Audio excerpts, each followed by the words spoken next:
When police arrived at George Luca's home on a Monday night in May 2010, they found the body of strip club boss Demi Jackson, riddled with bullets. It's believed Luca was one of Jackson's business associates at the time. The officers at the scene couldn't have known that they would spend the next 4 years trying to solve the murder.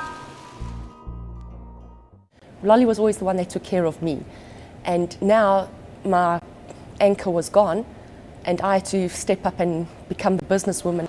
Demi Jackson once lived an opulent life without a care in the world. But following her husband's death, she was forced to pick up the pieces both at home and at the office, all while grieving the loss of her life partner.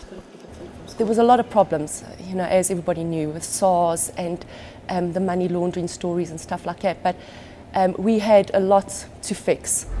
Demi Jackson went from being a shy housewife to taking over her husband's business. She's added a feminine touch to an industry dominated by male ownership and has in a few years managed to turn a profit at this strip club.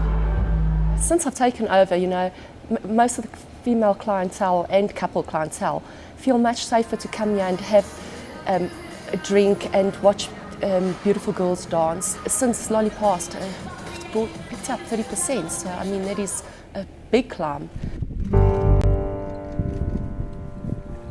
But memories of her husband's sudden death continue to haunt the young widow. And she's not attending the murder trial of Jackson's alleged killer. It's a bit hard when the guy that is said to have murdered your husband is standing in front of you. Lolly never really spoke about him, just once or twice he said, mentioned George Smith.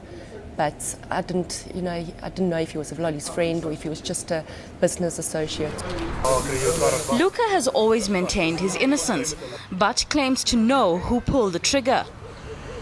One theory is that Jackson was approached to give evidence against Czech fugitive Radovan Krecha. At the time, he was being investigated in connection with a multi-million rand money laundering scheme.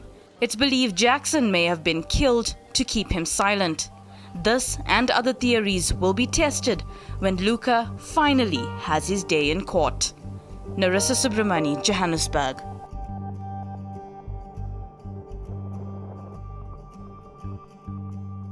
No more. eNCA.com